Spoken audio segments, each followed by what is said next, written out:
It doesn't need any effort to close.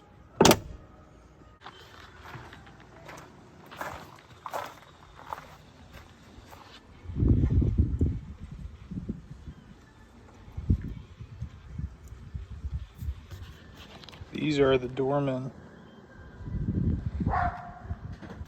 bushings, and you can see that they're cast pretty bad.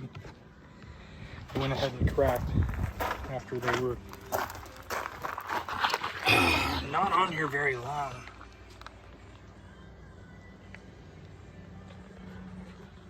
You can see they just totally broken.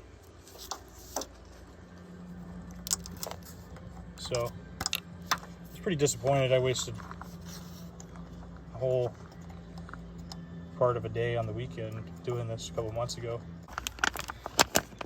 Cunningham Machine. So you can see just how much nicer these are.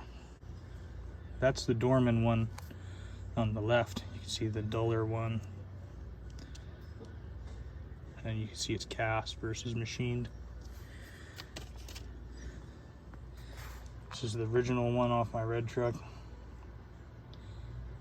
Which also seems to be a nicer finish material, maybe machined. Not cast all shitty, and they're not knurled either. They say you're supposed to use the stock pins. I don't have the stock pins anymore. I only have the Dorman pins, but they seem nice enough on there. This is the stock one. And so the Cunningham Machine bushings are way tighter than the Dorman ones. Like there's no play almost. And I actually had to deburr and wire wheel this tool because I could not get the Cunningham Machine bushings to fit on it. And this is what I'm going to use to drive them. And there's almost no play. So let's see how those ones go. I suppose that'll make it easy to knock out and install the new bushings. Never had one of these tools before. Okay.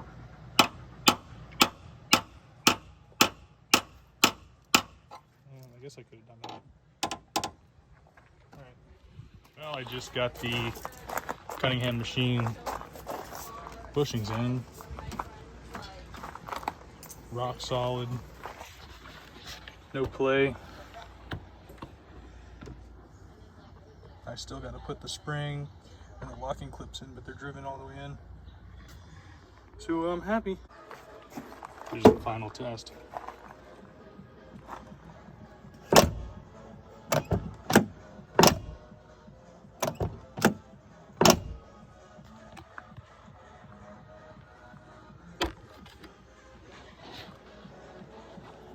Wow. I have to adjust the striker on the door now because it's not sagging. It looks pretty good. The body line, the crease is lined up pretty good. Well, it doesn't need any effort to close. That popping is that roller on the spring lock. Maybe the bearings on that roller that arm runs on are worn out, but that pop when you go to close it doesn't bother me too much. I'm just glad that the door doesn't sag.